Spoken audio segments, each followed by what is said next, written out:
Okay, let's consider our lesson for next Sunday and then giving you the lesson for January 5th to be familiarizing yourself with. But next week is one of those really unusual stories in the Bible, and so we're going to spend some time dealing with it. And that's the story of Balaam and his donkey. Okay, you remember probably hearing about that, and we're going to talk about it today. The objective statement is this: every Christian can begin to live lives of total obedience to God by learning 3 lessons from a donkey. All right? That's a lead-in we haven't usually used. But the first lesson is the donkey saw, the donkey said, and the donkey saved. Okay? Alliteration. You might, we'll work at it. In the context of this, I do introduce this character in the story, Balaam. He is not a Jew, but he prophesies from time to time and speaks what God tells him to speak. Well, you remember the Moabites with King Balak. Balak kept wanting to hire Balaam specifically to put a curse on Israel. Well, Balaam would not do that. But and God told him not to, and he clearly obeyed God's directive at that point. Balak kept offering him big money, and he kept refusing to go. Well, finally, Balak persists. This is all in the context of the story. And Balaam is told by God, it's okay, you can respond. And so he does. But as we see the story unfold, Balaam is really trying to make some profit on this thing. He sees that Balak is offering him reward, and even though he says, I'm not going to curse God's people, I'll come and talk to you, but I am not going to do that. But it seems like he's trying to get as close to the line as possible to maybe make some gain. All right, so that's all part of this story. So the last statement there, let me explain it to you. The last statement under the context. Our general conclusion, however, would be that he was not a true worshiper of Yahweh because of his evil tendencies and because he was an instigator of the seduction of Israel at Baal of Peor. Okay, that comes up several times in the Old Testament. The fact that Balaam initiated the sin of Baal Peor. Okay, and so what Balaam wouldn't do, he would not curse the Israelites, but he told Balak, you want to get to them? You want to weaken them? You want to have them be punished by God? Then you initiate your young women marrying the young men of Israel and dilute the whole thing. And so that was the advice of Balaam. Even though he wouldn't outright curse the Israelites, he told Balak, this is how you can get them. Okay? So that was the sin of Baal Peor. And I listed a couple verses where it's referenced. Okay, real quickly, the donkey saw. So as Balaam is on his way to the Moabite capital, they go through this area where the angel of God appears, an angel of God. And he's got this sword in his hands. Well, for whatever reason, God allows this donkey to see this angel. Well, he immediately reacts. By the way, in the introduction, you can use it as however you want to, but the Lord uses animals from time to time in the scriptures. Can you think of some that come to mind about animals that God used? Birds? Yeah, birds. Elijah. Yes. Good. Excellent. Fish with a coin in its mouth. Okay. Good. Yeah, God orchestrated all that for a fish to grab a gold coin and then bring it to Peter and let himself be caught, right? Okay, good. Jonah comes to mind right away, right? The bears with Elisha. Okay. Well, thank you. That's Yeah, right. thank you. Go up, that bald head. That's right. What's that all about? Way to bring that one up, Bill. I hadn't thought of that one. That's one of my favorites. I did suggest, though, that Jesus rerouted 153 big fish right into the nets of the disciples that had fished all night. Apparently they volunteered for that duty. And then I also mentioned a rooster crowing. Okay, so anyway, it's not unprecedented that God uses animals. But this story is unusual in that nothing like this ever happens, and we never see anything where an animal's talking except in this story. All right, so Balaam's donkey reacts to this angelic visitor and stops. Well, every time the animal stops, which happens, by the way, 3 times, what does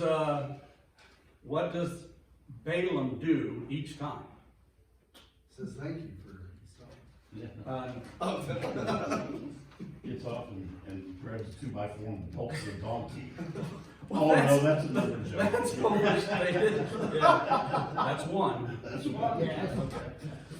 But he does. He beats the donkey each time the donkey stops. The second time, for example, the donkey stops and there's a wall of partition between 2 fields, and the donkey moves backwards and actually crushes Balaam's foot against this wall. Oh, he just beats on this thing. And so, anyway, there are a couple of those stories. First of all, you need to emphasize this story is unique. It's supernatural. It's the only time in the entire Bible where God does this. It is not normative for animals to talk. All right? Well, there was Mr. Ed. But, okay, good example. That speaks to the fact that it can have. Serpent in the garden.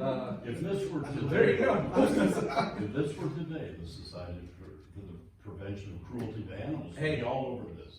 In graduate school, that's exactly what they said the moral of this story is, that you're supposed to be kind to animals. That's right. I'm going, no, there's a little more important moral to this story than animal rights. But in any event, Take a long one. how would you explain, well, somebody may ask, how do you explain that God said to Balaam, okay, it's all right to go? And then this angel confronts Balaam on the way. Because of the thoughts and intents of Balaam's heart. That's what I think. Yeah. Yeah, I think God knew all along that he had these ill motives, these evil motives, to try to make some money on the deal. Yeah. Now, he was going to obey God to a point. He wasn't going to curse Israel, but he sure wasn't going to play an angle if he could. And I think that's why, even though God initially said, okay, it's okay for you to go, I think Balaam on the way was forging in his mind how he could get some gain out of this.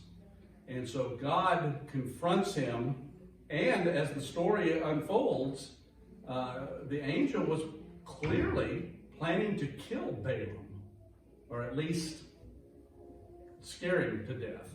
But in any event, the donkey saw this angelic being, resisted going forward, even though the persistence of Balaam to beat the animal.